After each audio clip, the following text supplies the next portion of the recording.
Imagine an economy where a luxury object tells you more about power than any political speech.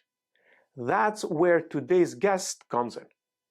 Dr. Brandon Cunningham, economist, author of the incredible book Selling the Crown, has spent years decoding how prestige, collecting, marketing, and legitimacy collide. In this episode, we dig into how the Industrial Revolution changed our relationship with time, how collecting became a form of social currency, and how auctions and ownership operate like soft power. My favorite part from this episode? We talk about Swiss espionage in America during the American watchmaking boom. This is one of those conversations that flips your understanding of value and status upside down. And it's one you absolutely don't want to miss it.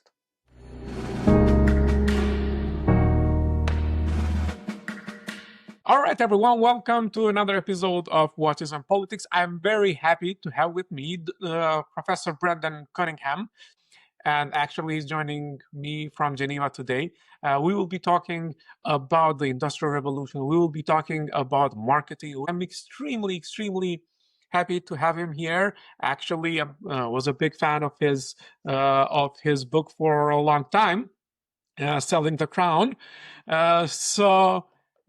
Welcome, Dr. Cunningham. Thank you very much for being here. Well, thank you for the invitation, Erdi. As a fan of your podcast, it's a real pleasure to join you. I admire your work too, and everything you've been doing with this podcast, and had some great conversations recently with you just about the watch industry and your interest in it, and the connection between politics and watches. So I'm very much looking forward to the conversation. Thank you so much for the nice words and for everything. Well, to start, I want to really start with something very open, with a very open-ended question. What do you see as the main intersections between watches and politics? That's a great question, and I feel like I'm not an expert in politics, so in some sense I answer this with a novice's take, but I think there's a couple of different ways we can view the interaction between watches and politics. So one way we can think about it is that watch production, particularly historically, has been something of a element of national pride in different countries, including Japan, Switzerland, England as well, and the United States. So the watch industry has received support, political support through policies and sort of other aspects of industrial policy. Because of that, countries historically have viewed it as something of an accomplishment, sort of an element of technological achievement to have an industry which is advancing timekeeping, advancing horology, and so that's one way we can think about watches and politics. And another way is that the industry itself sometimes sort of responds to politics, and I think we had a very recent example of this in the past few weeks at the U.S. Open, where the U.S. President Donald Trump was invited to sit in the Rolex booth, the Rolex seats at the U.S. Open, which I think may have been one of the only times that a politician was invited into that space, and I very much think that was was driven in part by the politics surrounding tariffs and their impact on the Swiss economy. So politics plays a very large role in the watch industry. The politics responds to what's happening with respect to the watch industry, and the watch industry also responds to what's happening with respect to politics. So it really goes in both directions. Oh, that's amazing. The reason why I like to start with this question, because for everyone, politics and watches may mean different things. So coming from a economic and marketing perspective, of course, politics and watches, they are very much related in that, and your opinion is very important. But one thing is for sure, that watches and politics have always had things in common. For those that were still not convinced by my 10 episodes of talking about watches and politics, um, I'm wondering in your research, how did industrialization and mass production change not just watchmaking, but also society's relationship with time in general?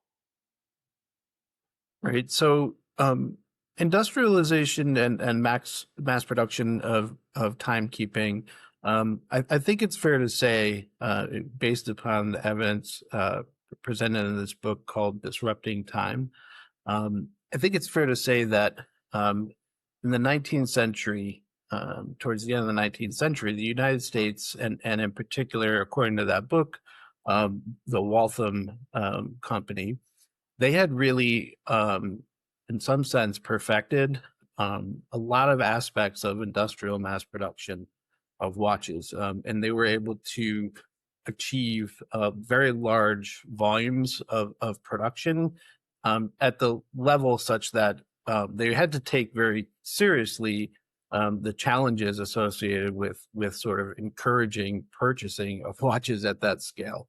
Now, industrial production, one of the, it does a few things, but one of the things it does is it brings down the price of a watch, or really almost any product, in part because labor is an expensive part of production, and sort of the use of machinery and equipment at scale allows companies like Waltham to bring prices down.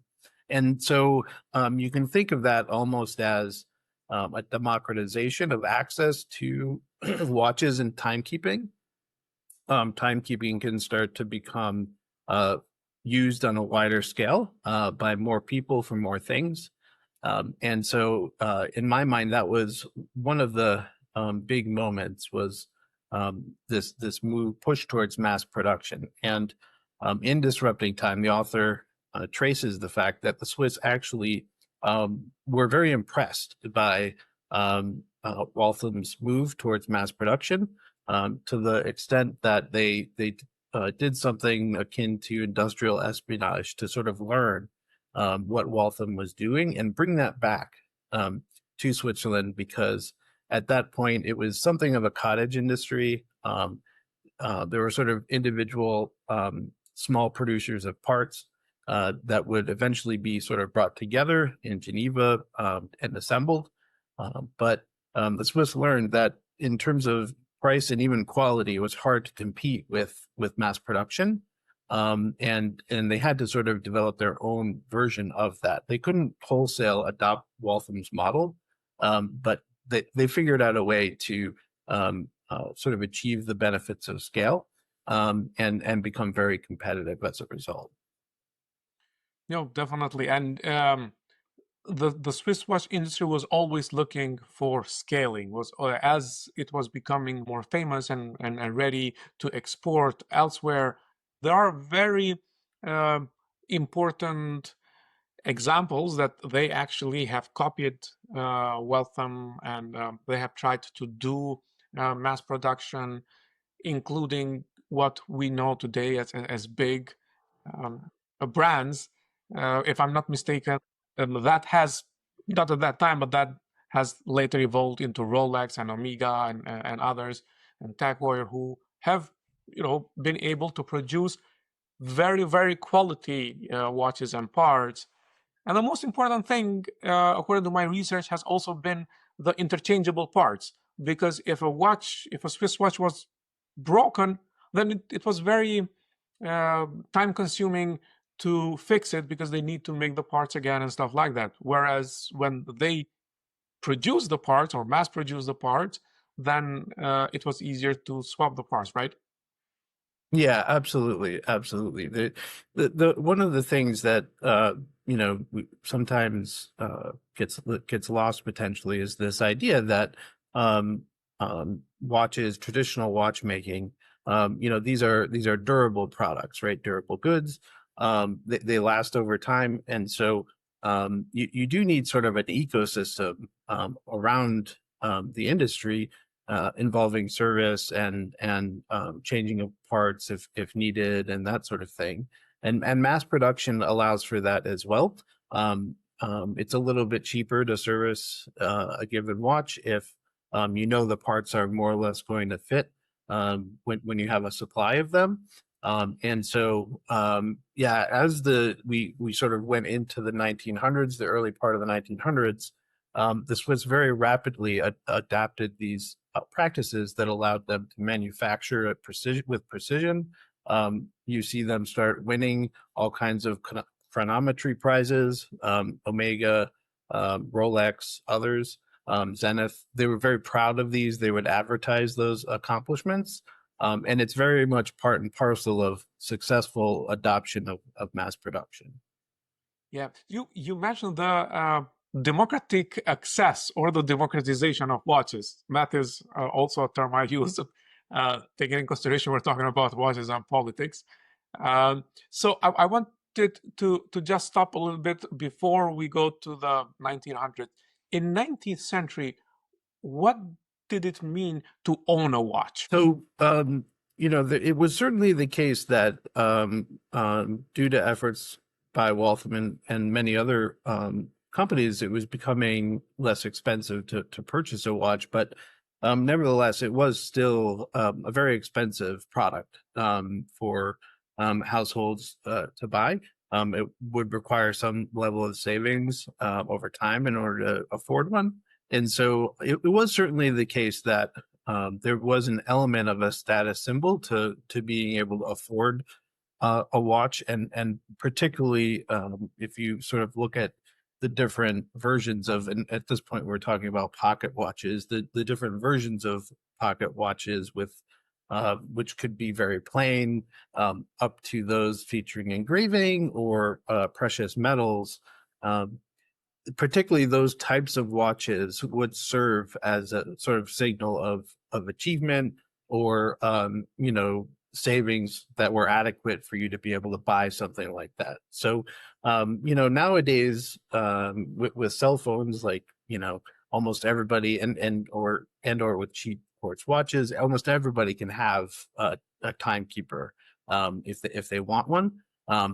But back then, you definitely found that there were sort of different levels of access. A lot of people would rely upon a public source of time, like a clock tower or a church tower that would chime the time, but you wouldn't necessarily be able to know immediately or with a high degree of accuracy what the time was. But those who had earned enough, saved enough, could have more access to timekeeping on a more regular basis, and complicated functions like repeating chiming watches. Those were really reserved for pretty expensive timepieces that provided functions such as like allowing you to know the time in the dark. And certain people just wouldn't necessarily have access to that, so there was some inequality in ownership of watches. So basically, when we speak about democratization of watches, it was still expensive and still necessary to save, and not everybody did own a watch. But it was not like before, when usually those that were well off, they could commission a watch. Now, that, I guess, what was the democratization. So staying in there, how did the economic rivalry between America and Swiss then shape the global watch industry? Right. So it was very much the case that towards the end of the 1800s, America had a lead of sorts because it had industrialized early on. But then, as the Swiss adopted a version of what the United States was doing, and it's very important to note that transplanting these methods from one country to another, you very much had to develop a sort of local version of what would work. You can't just sort of pick up a Waltham's factory and then drop it in La Chaux de Fonds and expect for it to to be effective. But the Swiss did make progress in that regard. And in the early 1900s, we saw one of the most well-known sort of rivals to American watchmaking, Hans Wilsdorf and Davis and Rolex. They started producing watches mostly for sale in the UK and British colonies, but they were very much connected to Swiss watch manufacturing, the quality that it now could offer, and again, the sort of the accomplishments of Swiss watchmakers in terms of precision and reliability. So it was really in the early part of the 20th century, around World War I and going into World War II, that the Swiss really started to rival the United States in the production and sale of watches.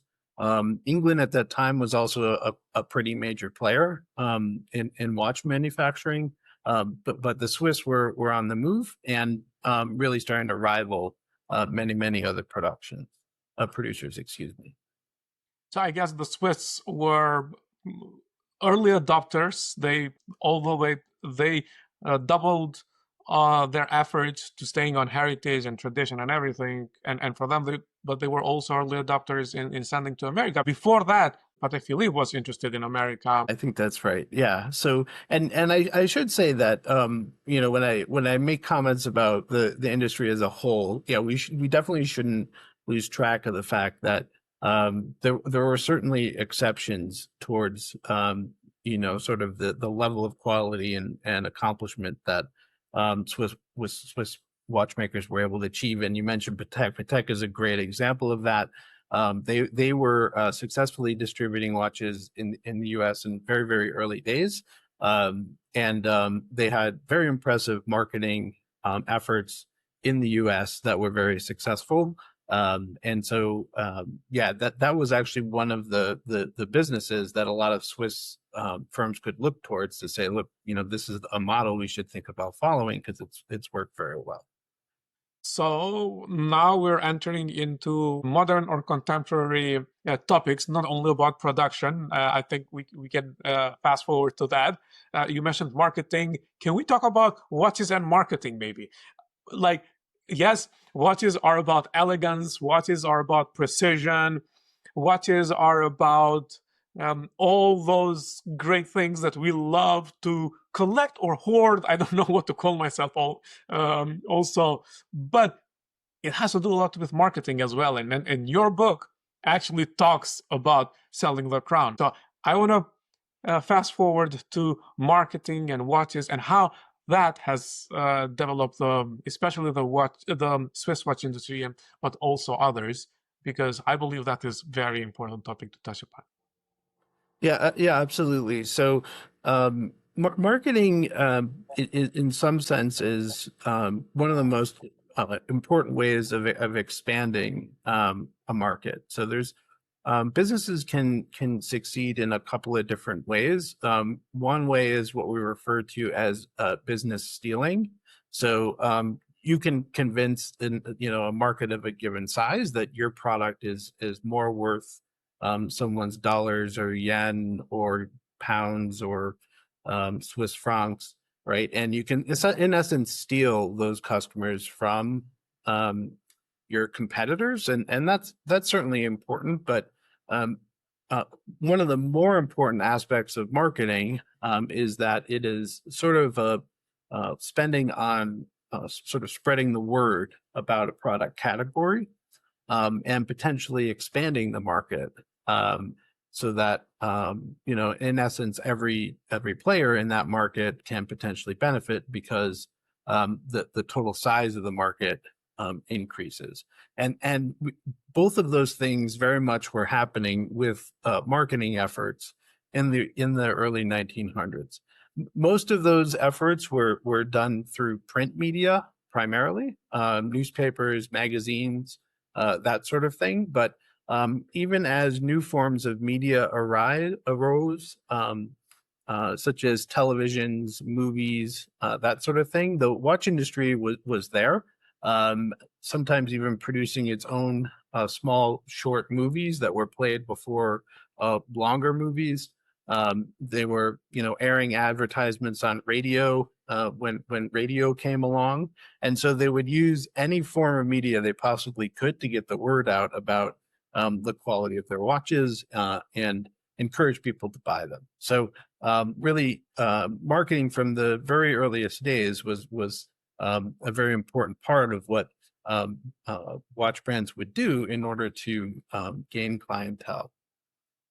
Which of the Swiss watch brands or manufacturers um, relied first on marketing in scale, or is that known? Or Well, it is a little hard to say. Almost all of them were certainly doing a lot of print advertising, which you can find and browse if you're interested in watchlibrary.org. They have a great collection of publications, and you can see ads going all the way back to the early part of the 20th century.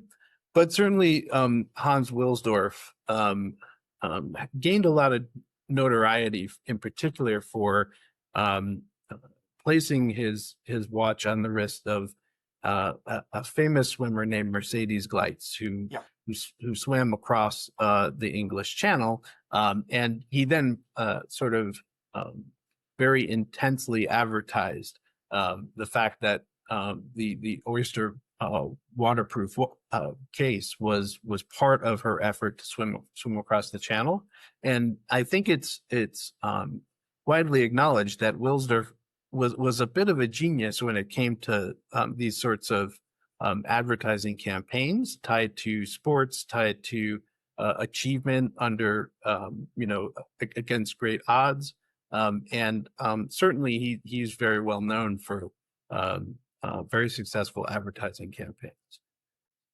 I'm wondering, how do auctions and collecting practices turn watches into political or cultural capital?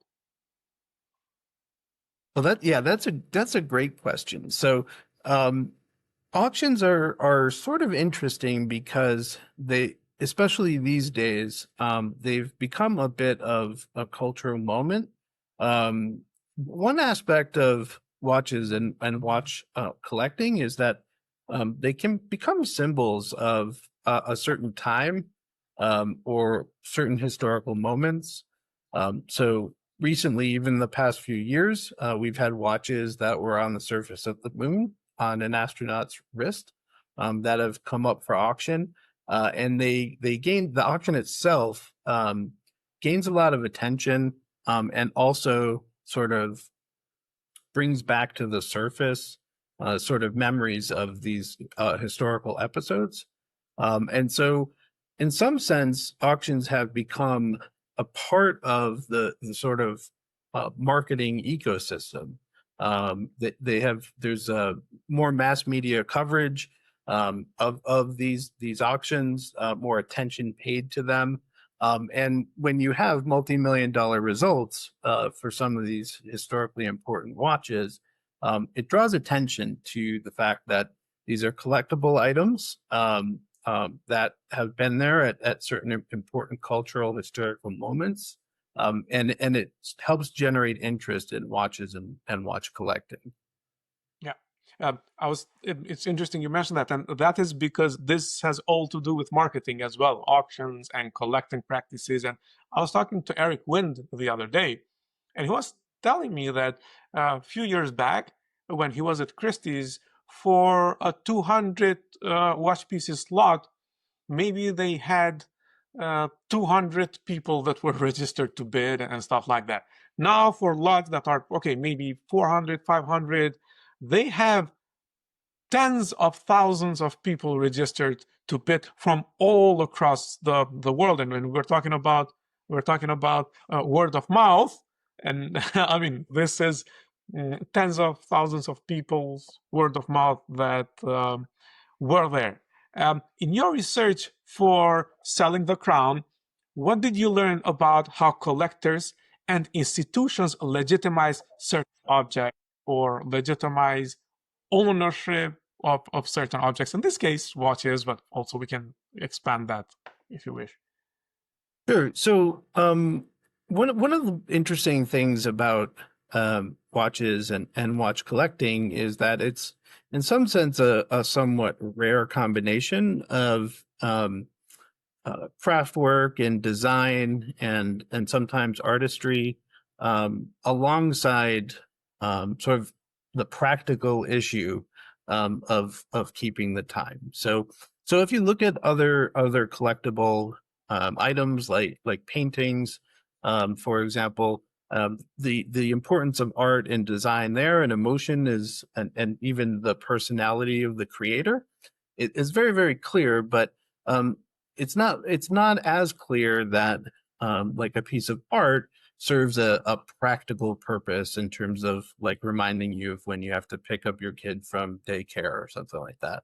And if you look at other collectibles like cars, this, you could say the same thing.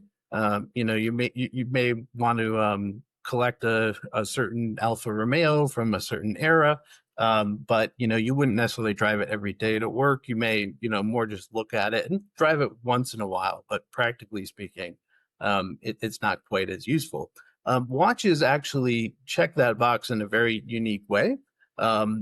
More often than not, when collectors want to buy a timepiece that's potentially even very rare and owned by someone like the last emperor of China or Marlon Brando or Paul Newman, they do expect that the watch will still function and work. And it's not necessarily the case that they're going to wear that around on a day-to-day basis, but practically speaking, it could still be used to keep track of time.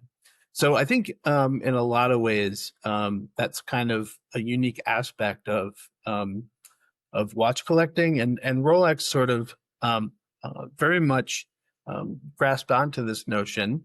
They both emphasized during the period I wrote about in the late 1950s, 1960s. The ads would emphasize the practical usefulness of these watches. They were waterproof, they were reliable, they were accurate, but they would also emphasize the fact that they were used in these sort of rare circumstances by people facing great challenges and surmounting those challenges. So I think Rolex harnessed that dual nature of watches and watch collecting, and they were very, very successful as a result. This is coming from someone who has a book about this this trend and also this brand, the Rolex, and what they were able to sell as a crown. What struck me is that in their advertisements, they sell status a lot. Mhm. They sell culture. So actually, at that time, they know what to sell, and they were selling something else. I'm coming to my other question, and if you think that luxury watch collecting operates today as a form of soft power or elite access. I think certainly that's probably the case. I think that certainly for certain brands and certain types of watches, we've actually gone maybe a little bit back to the days when watches were something that only people with great means or people with who had saved for a long period of time, they could potentially access and own those pocket watches in that era. So now I think we've retreated from this a little bit, but certainly after in particular, I think the auction of Paul Newman Rolex, setting this record there of $17 million. A lot of attention was paid towards buying watches. There was a lot more interest in watches, and going into COVID and even coming out of COVID, we started to see these long wait lists that people would have to sort of endure in order to get certain, very desirable models like the Royal Oak, the overseas from Vacheron Constantin, the steel sports models from Rolex like the Daytona.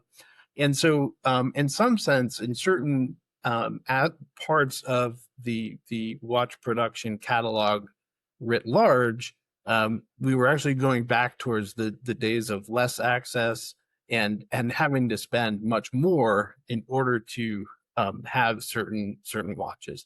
In some sense, the good news, though, is that there were still elements of the catalogs out there that you could access that had high craftsmanship, that were very reliable timekeepers. And so it was really less a sort of a situation where society writ large was, found it more difficult to access watches.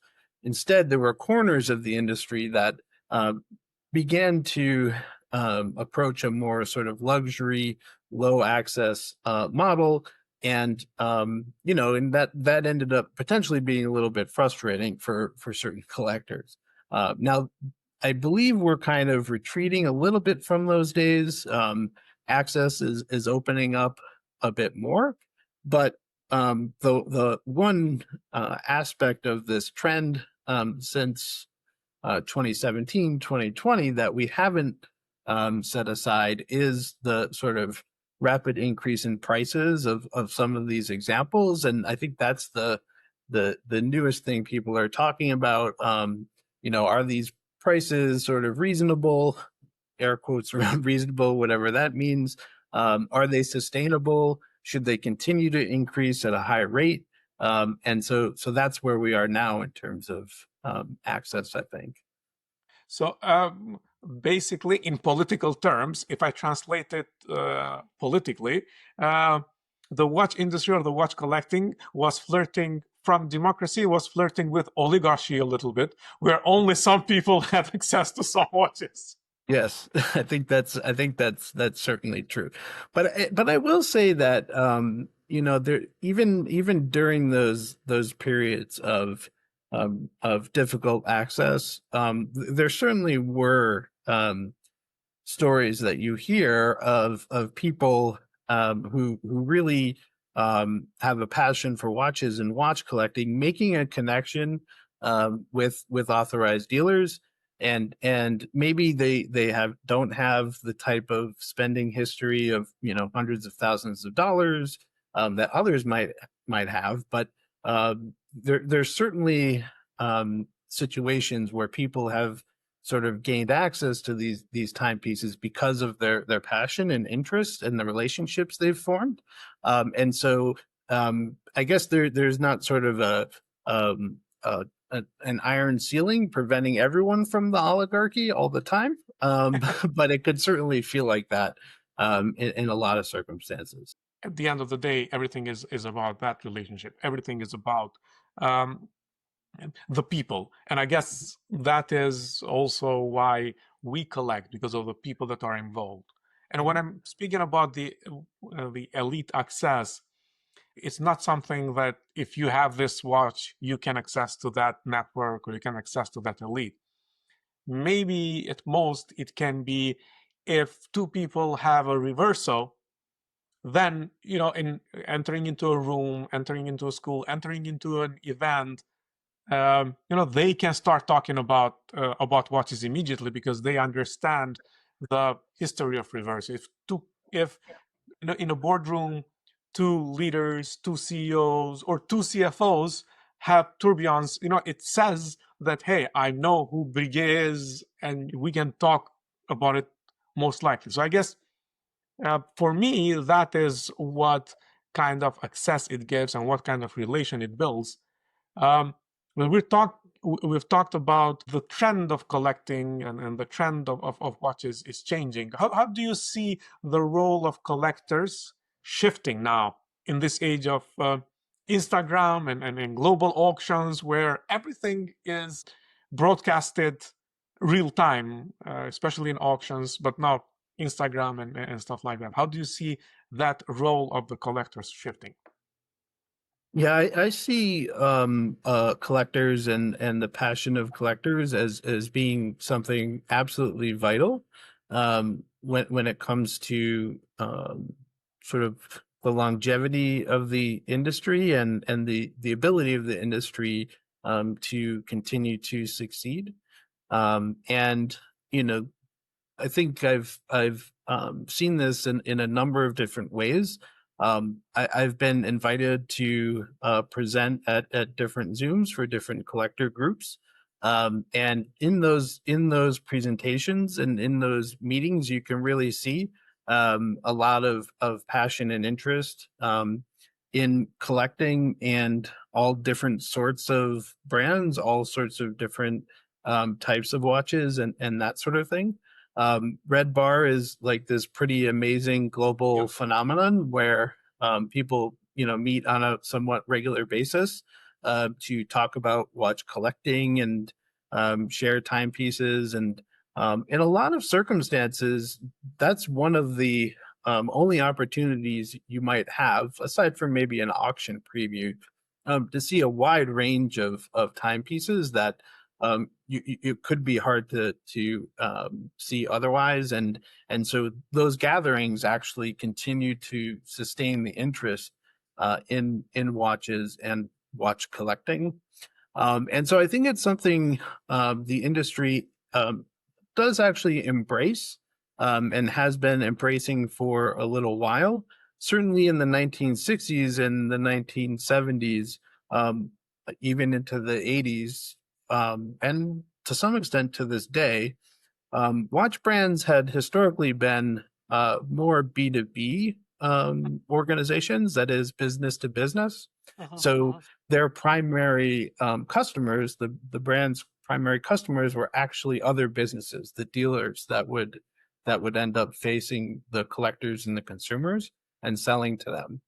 But increasingly, there's much more of a direct connection between brands and collectors and consumers. They're much more B2C. You see this with trade shows like Watches and Wonders opening up to the public and having public days. So anyone can potentially interact directly with the brand.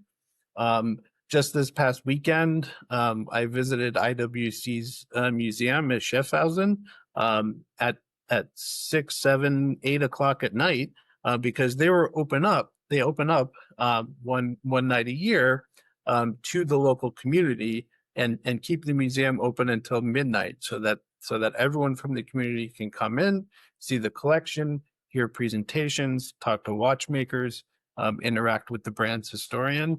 And so increasingly brands are aware of how important it is to connect directly with collectors and sort of cultivate a connection with them, because that also helps them understand their product a little bit more and where they should potentially go with product development in the future. So yeah, I absolutely view collectors and collector groups as a key part of the ecosystem. I think we'd be in a much smaller market if not for those. Groups like Red Bar and then other groups that bring people together. That is the only place that you can see all the watches, because you cannot buy all the watches that you want. So you actually don't have to own all the watches. You just have to have friends who own those watches, so you can view and sometimes wear them from time to time. And this is why we always make friends with different collectors, so we don't need to own all those watches. But at the same time, I mean, recently, especially in the last 4 or 5 years, we've seen a lot of brands now opening their own flagship boutiques where they go directly to the consumer rather than the distributors. We also see events being organized by brands. Some of them, like big events, like now we have the 270th year of Vacheron Constantin, and they're organizing all these events for big collectors and media and everything. But at the same time, the same Vacheron Constantin or others, they are organizing smaller local events with groups, with collectors who are not big spenders, so they can also reach them out and also understand how their products are viewed, because that is the real feedback they can get. And I believe that this shift was made because of the Instagram age and because of the auctions being broadcasted, and everyone, like in DC, if I take a picture of a watch that I saw it at an event that was together with IWC or someone, and somebody from Jamaica, somebody from Geneva, somebody from Dubai, can see it that, okay, in DC, this is what happened, or the new 222 is out in the open, and people have it in their hands. So that shift is visible now. Are there moments when collecting becomes political as policymaking, or is that too far? Well, I actually do think there have been a few interesting moments where watches or sometimes appear on the wrist of political figures, and it can potentially create a controversy. So I don't necessarily want to call out anyone in particular, but there are certainly moments where a prime minister of some country appears with a 6-7 figure high complication watch on their wrist, and everyone starts to wonder how exactly on a prime minister's salary does one afford that kind of timepiece. So and sometimes this can cause additional questions to be asked and that sort of thing. Sometimes those controversies are unfounded. The French president Emmanuel Macron, there was an article about a watch he took off and placed on a table during an interview, and the journalist claimed it was a very, very expensive timepiece, and he was doing that because he didn't want to damage it. And it turns out that it actually was a nice watch, but closer to sort of the 4-figure range, which is on the more accessible end of the scale. And so there was some sort of unwarranted controversy around that one. But there are certainly moments where sort of the sentiment behind a watch and with a political figure appears on the scene. So for years, Barack Obama wore a watch that was given to him by his Secret Service detail. It was not necessarily a very expensive watch, but it was clear from him wearing that and that he received it as a gift that he had developed a close relationship with those around him that were protecting him. So certainly in the political realm, watches appear now and then for a whole bunch of different reasons.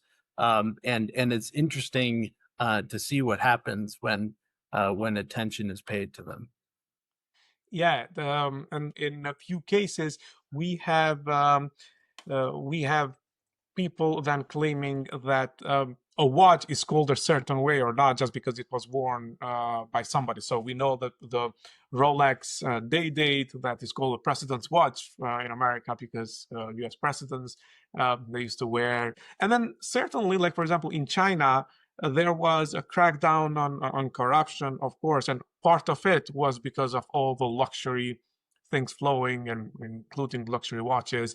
And actually, I talk a little bit about all these scandals that watches can be part of, maybe. So watches are everything from political actors to the politically charged, and yeah. Now, if watches are political artifacts, what story do collectors and industrial history together tell us about power, culture, marketing, and legitimacy? Well, that's a big one. So, if we think, I think a little bit about Omega in particular, and sort of the space race, I think you can start to see at a certain level how watches have been there when it comes to great accomplishments of different societies, different political organizations. And I'm bringing this up because Omega was the first watch worn in space by a U.S. astronaut, the Omega Speedmaster. Omega didn't even know that was happening. They learned from a picture in a newspaper that an astronaut who actually had some Swiss heritage in his background had bought this watch because he knew how good it was and just decided to wear it on his own. It was his own personal watch. And so, in some sense, in that moment when the U.S. was sort of catching up in the space race and starting to advance into orbit, landing on the moon eventually, and again, Omega was there for that. You can see that watches played an important role as part of the effort to both get to space, but also at the end of the day, celebrate those accomplishments. So Omega famously developed a series of gold Speedmasters that they delivered to the Apollo astronauts. They tried to deliver one to President Nixon, but in fact, U.S. law prohibited the acceptance of gifts over a certain value. So there we see another sort of aspect of politics playing into the watch industry, and so Nixon had to return that gold Speedmaster. But Omega was still there for on the wrist of Russian cosmonauts when they flew, and really it was in some sense a reflection of Swiss neutrality that both space programs were using these watches, astronauts in both of those programs. And really, I think that historical episode shows an element of watches playing a role in national achievement, establishing oneself in a new frontier. We haven't touched on this, but certainly during the era of exploration, when ships were powered by sail, watches were very important in navigation.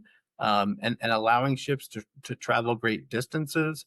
And so that's another example of sort of political power, in some sense, relying upon watches to build itself. And it's also interesting how this narrative is built, and I think it's very political because nobody speaks about Omega being on the hands of like the first watch to go on space with Russian astronauts, even though it might have gone before it went to the moon. But the positioning is that Omega was aligned with the American astronauts, and actually even before that, watches that went to space. So maybe I think somebody had an Omega, but some others they had Breitling, and I think even American. Yep. They like it was an official watch that they were giving a Breitling, but then Breitling I guess didn't capitalize on those facts, and Omega just did it. Yes, that's true.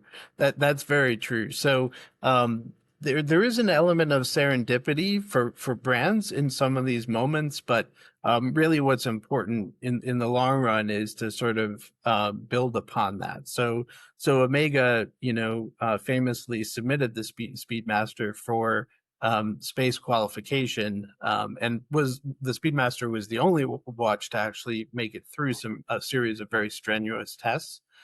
So it really takes both some of this serendipity, but also the brand realizing, hey, we need to capitalize on this as much as possible. So yeah, you're absolutely right about that. I want to ask you, where are you right now? What are you doing? We've been talking about your new project. Would you like to say something at the end about that? Sure, absolutely. So, I am here in Switzerland. I've been here for a few weeks now as part of my sabbatical. I have developed a project where I'm looking a little more closely at an era of turmoil that the watch industry experienced in the 1970s. And actually, a lot of elements of that turmoil are somewhat similar to what the industry is facing right now. In terms of international dynamics. But my book on Rolex was built upon some archival materials that I sort of uncovered when I was looking around for information on advertising in the watch industry. And so this project I've just kind of started now has brought me to both the Swiss Economic Archives in Basel and also the archives of the Swiss National Bank, the central bank of Switzerland, to look for records about what exactly was happening during this period of turmoil in the 1970s going into the 1980s. We have some sort of received wisdom about the main drivers of that turmoil, which mostly focuses on a new technology, which at that time, which was quartz timekeeping. But based upon my own research, even before this sabbatical, but definitely now that I've reviewed some of the archival materials in sort of a preliminary pass. The situation was much more complicated than simply the technological change that was taking place at the time. There was definitely an element of politics involved between different regions of Switzerland and even different watch brands themselves, the central bank, and there's many other developments during that time of turmoil, which had a large impact on the industry. So I've gathered hundreds, if not thousands, of scans of documents at this point. Almost all of them are in French and German. So when I return to the States, I will be going through that material and got a lot of data I hadn't seen before on the industry. And I think I'm going to be able to put together some interesting insights into that period. No, that's definitely very very interesting for me, and we talked about it when we were when we met in Geneva last like 2 weeks ago or so. And it was very interesting for me because everybody knows about quartz crisis that nearly finished the Swiss watch industry, but there were always questions. And now there will be no one more capable to rewrite those beliefs with facts. And we don't hear a lot about archival research that you yourself are now going to Geneva in those archives to look for it. And there is one reason why I didn't ask questions about the quartz crisis in this interview, although one of the episodes of the first series of Watches and Politics is about quartz crisis. And the reason is that when you finish your research, and already I want to invite you again for an interview. Great. I would be happy to do that. I would be happy to do it. That would be fantastic. So we can talk about that. I took so much of your time. Thank you very much for your time, Professor Cunningham. As a final thought, I want to ask your opinion about what is a collector, especially a watch collector. Yeah, that's a great question. And I have a very sort of open-ended of definition of what a collector is. I think there are all different versions of collecting. You certainly hear of legendary collectors with multiple hundreds of examples of very, very rare watches.